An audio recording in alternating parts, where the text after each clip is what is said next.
Hey there, everyone. Thank you so much for tuning in to another show. I am really happy to share with you an exciting topic today. This is something that I recently published on my podcast. And for those of you who aren't podcast listeners or are not subscribed, I figured let me share the love here on my YouTube channel. And so today we are going to be talking about basically transitioning from the employee mindset to the small business owner mindset. So by the end of this video, you will have 5 areas that I want you to consider as you are thinking about transitioning from your corporate job or your whatever it is, but something that you probably don't want to be doing into owning your own small business. And if that's most of you who are listening to this channel, that's probably working from home. So let's go ahead and get started. I'm happy to have you here lending your ear. So some of the best talent in the world, they are really choosing to work remotely from home more so than any other time, I think, in history. And the Gallup poll recently reported that the top industries with virtual teams are finance, insurance, and you guessed it, real estate. So I want to go over 5 areas that I believe you should consider when you are transitioning or about to make a transition from a position where you are an employee to owning your own small business. So the first thing is you need to think like a small business owner. Now, what I mean by this is that you have to have a plan, right? So it does not have to be this 500-page document that we may have traditionally thought of as a business plan. Yeah, I'm sure some people still do that. At one point, I attempted to do that and I just got lost in it. And I don't think that it needs to be that serious or that complicated. You need to have a plan and you need to be strategic about how you're going to achieve the goals that you set. You need to be strategic and have an understanding of your money and making sure that you know where your money is going to be going in the beginning, what areas you're going to be spending money on in the beginning, that type of thing. So you absolutely have to be clear about the plan, but it doesn't need to be this exhaustive report. So don't get paralyzed by that. I think many times when we hear business plan, we think back to that old traditional way of doing business plans. But you basically need to have a goal, a plan, and be very clear and strategic and specific about how you are going to reach those goals and the means and the ways that you are going to achieve those goals. So basically, you set a goal and you reverse engineer it. So if you are setting a goal to have a certain amount of clients by a certain date, you put that date in your calendar first off, because if it's not in your calendar, it's not going to happen. And then you reverse engineer it by what are the activities I'm going to participate in, the strategies that I'm going to do to get in front of my ideal client. How many calls will I make? How many networking events will I attend? That type of thing. And then I always suggest having a coach or a mentor along your journey. And the reason why I do this is because, and you're probably thinking, yeah, you're a coach, so of course you want us to have you. But it's not that. It's actually that I would love for you to, want to work with me, of course. But when I first started, I didn't have anyone helping me, you all. And if you're familiar with this YouTube channel, you probably have heard my story before that. I just had to go at it and, bumps and bruises along the way and wasting money in areas that I shouldn't have been spending money on, wasting time in areas I shouldn't have been spending time on. And so having someone in your corner who is a few steps ahead of you, or their business looks like what you want your business to look like, that is going to be a big game changer in how you make this transition, because you can have someone in your ears, giving you advice. Ultimately, it's always, it's your decision, right? It's your business. But it's just nice to have someone who can, give you an honest opinion based on their experience or their research about what you're going through. So I talked a little bit about this before, but managing your business and your business finances. So don't treat this business like a hobby. So if you're going to go into business, let's do it the right way. And that even means opening a business banking account with whatever bank you choose. And what I did when I first started out, I gave myself a certain amount of money from my personal account into my business account. So $500 I took from myself and I used that as the investment into my business by opening that account. And to be honest with you, I'll be completely honest, that number was just random. I didn't do any research or, run numbers before coming up with that $500 figure.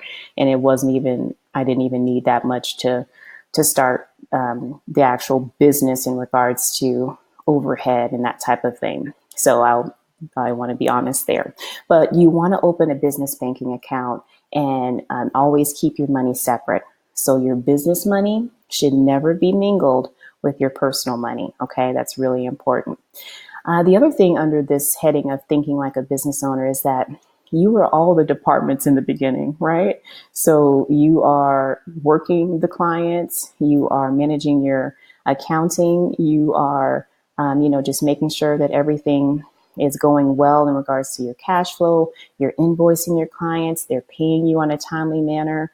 You're following up on any invoices that aren't being paid, that type of thing. So in the beginning, you are it, right? Until you bring someone on to assist you.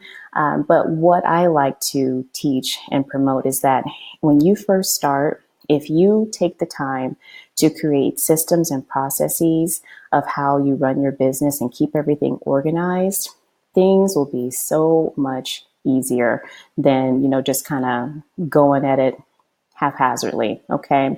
So that's really important to be comfortable with. And then talking about, the idea of getting used to the word no. Sometimes let me say this.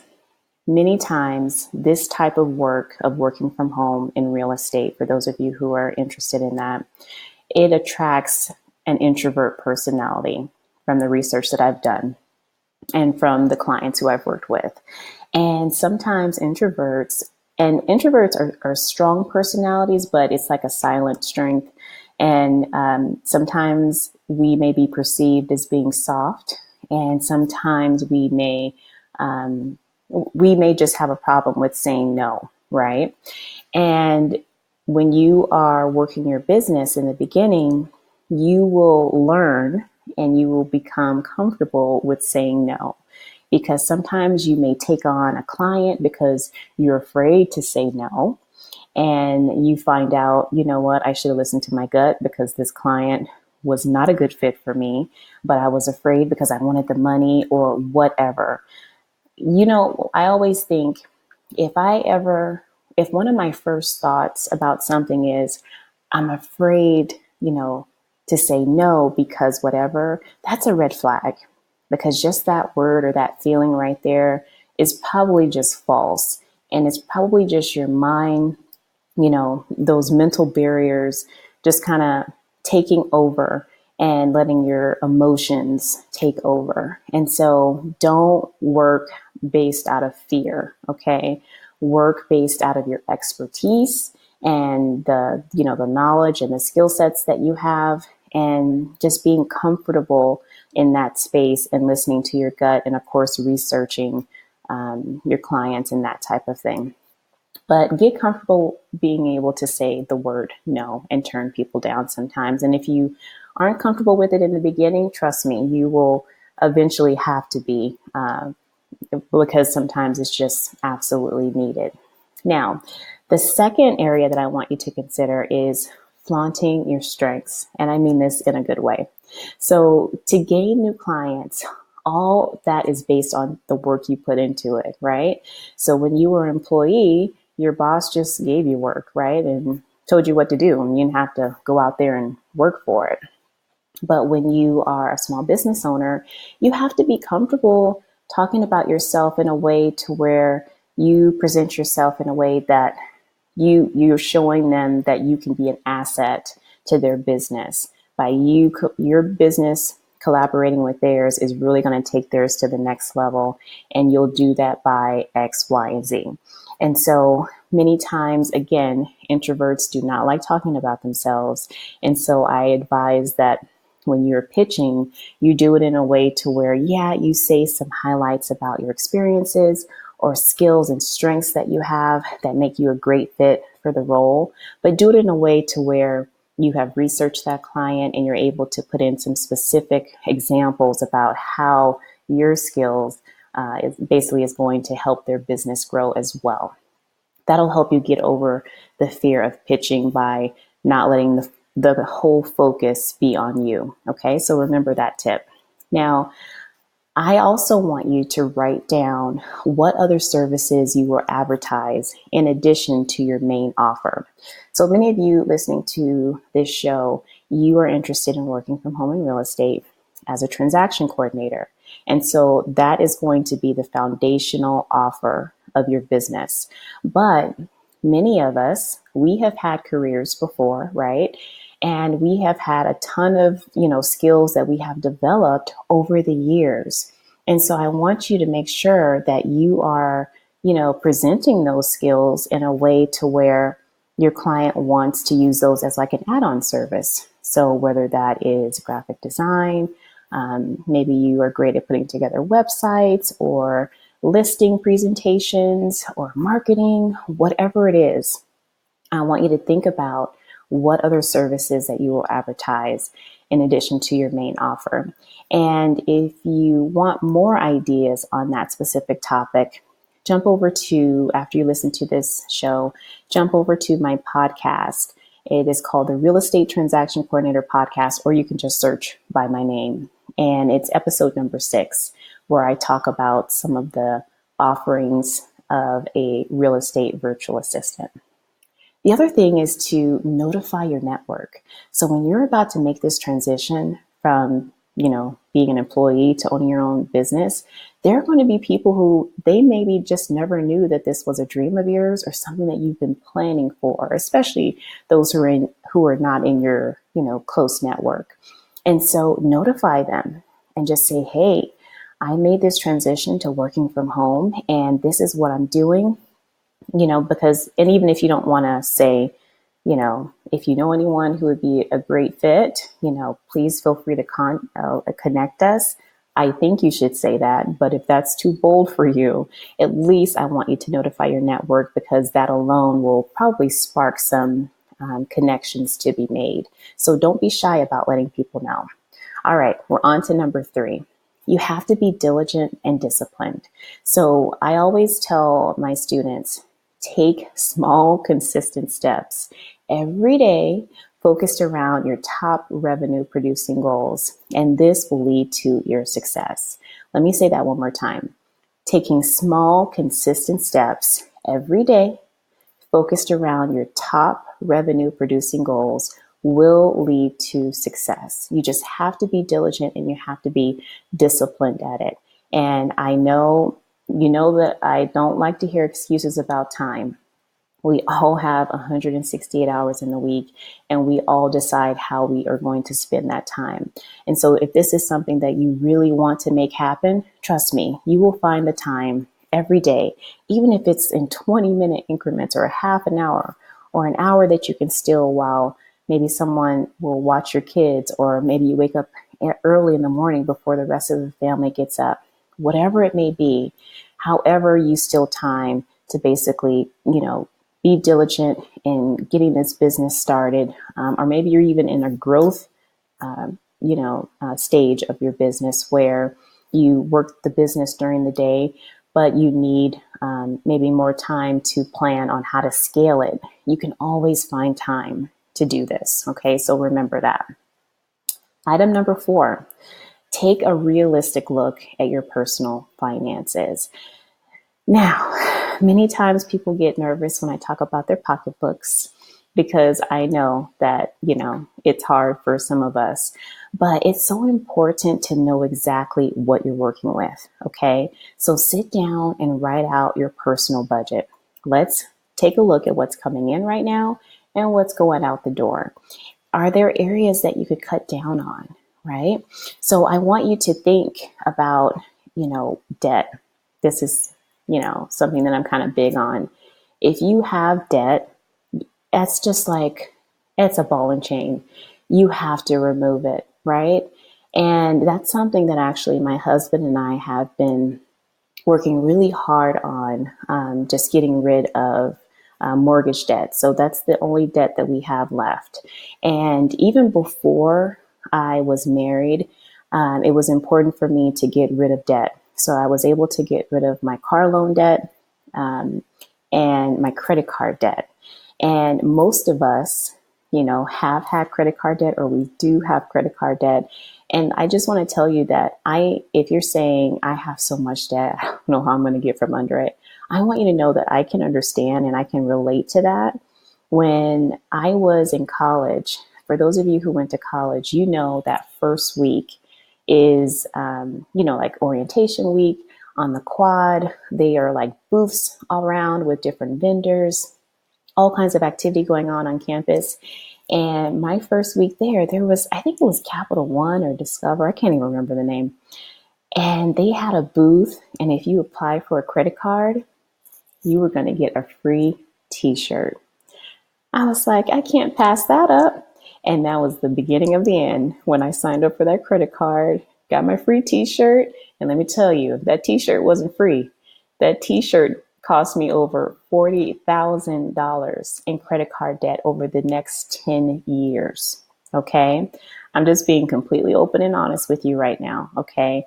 That's a high digit five number in credit card debt.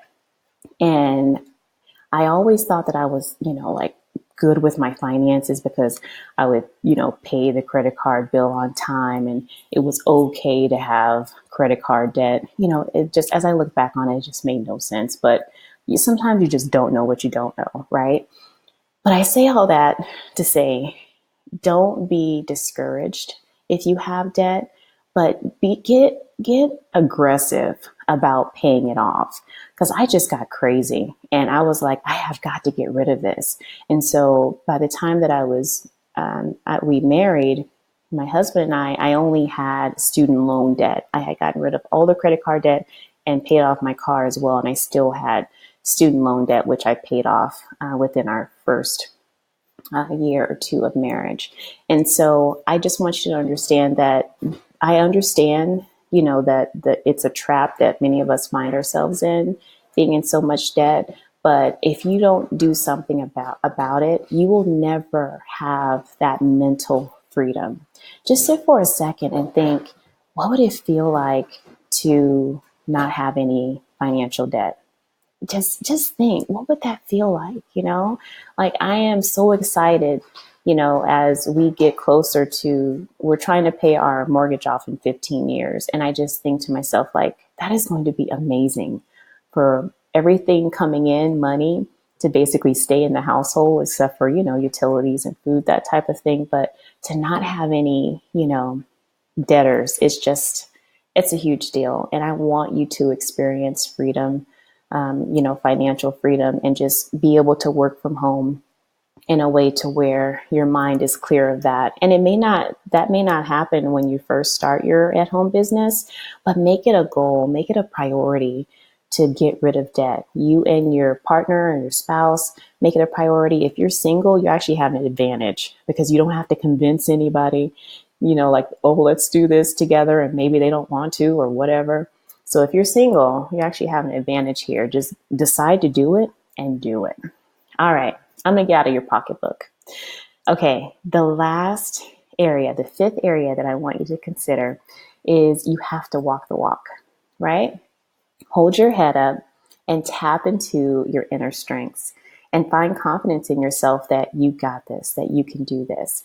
Now, it is important to be teachable and still to be a bit humble as a newbie entrepreneur, but I want you to basically believe in yourself and believe in the experiences that you've had up until this point, because even if they weren't all great in regards to your work experience, you can probably look back on that and say, you know what, I'm glad I went through that because it made me more resilient. It made me persevere.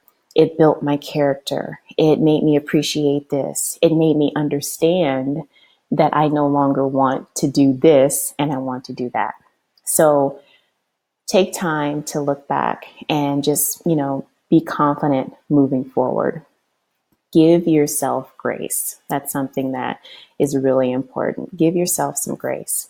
So, small business ownership is not for everyone.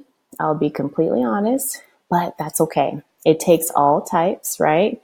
So, going through these steps that I just went over will basically just help, you consider whether you're really serious about making the transition. So, let me go over the 5 steps one more time and then I will wrap things up. The first thing is that you have to think like a small business owner. Next, you have to flaunt your strengths. Third, be diligent and disciplined. Fourth, take a realistic look at your personal finances. And fifth, walk the walk. And so feel free to go back and listen to this show if you just need some encouragement. And if you're wondering whether working from home in real estate is right for you, I created a free discovery mini course, basically with folks like you in mind. And so you can click the show notes below to get access to your free copy of that. And it's basically a discovery course for you to learn more about what this is and see if it's something that you think is right for you. Well, that is it for today's show. Thank you all so much for tuning in. I just am always so honored to have you listen in and subscribe to the channel if you have not already. And if you have questions, of course, put those in the comments below the video. I would love to hear from you. And remember to grab your copy of the free discovery course if you're wondering whether this is something that you want to do. But remember, I believe in you. You got this.